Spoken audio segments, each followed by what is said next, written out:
I was the legitimate firstborn daughter of the King of the North. After my mother's death, my aunt married the King of the South and became his queen consort. She brought me to her court, raising me beside her own sons. The Southern King adored me. He would seat me upon his knee and gesture toward the princes, laughing lightly. When Hazel comes of age, whichever prince she chooses as her husband shall inherit this throne of the South. Stay here, child. The South could be your home. In my previous life, I chose the Crown Prince Ethan. I stood beside him during the War of Succession. I funded his armies with northern gold. I silenced rival lords. I secured the throne for him. And when he was crowned king, he repaid me with imprisonment in the White Tower and an order signed in his own hand. The North burned, the court was purged. Before I was forced to take my own life, he came to watch. If not for you, he said coldly, Ava would still be alive. She died alone while I could not even mourn her. You will suffer tenfold. The North falls because of you. Their blood is your dowry.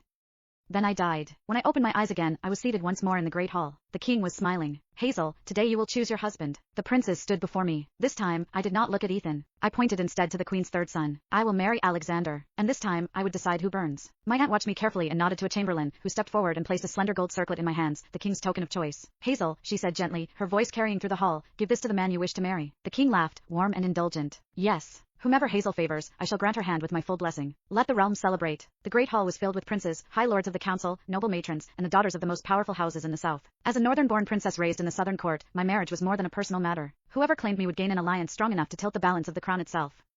I descended the steps slowly, the gold circlet cool in my palm. Polite smiles followed me. No one doubted my choice. Everyone knew I had adored Crown Prince Ethan since childhood. Choosing him was expected. Ethan, however, did not look pleased. He frowned and shifted back a step. Among the gathered ladies stood Ava Miller, the daughter of a minor but rising noble house. Tears shimmered in her eyes, trembling but not yet falling. I moved past the first prince, then the second. Ethan's expression hardened into open distaste. Beside him stood my cousin, Prince Alexander, the queen's third son, watching me with a quiet smile. As our eyes met, something softer flickered there, an almost imperceptible sigh hidden beneath courtly composure, as though he already anticipated the disappointment he believed I was about to choose for myself. Only that morning he had leaned against the carved mantel in my aunt's solar, arms folded, studying me with that same mixture of amusement and concern. You do have eyes, Hazel.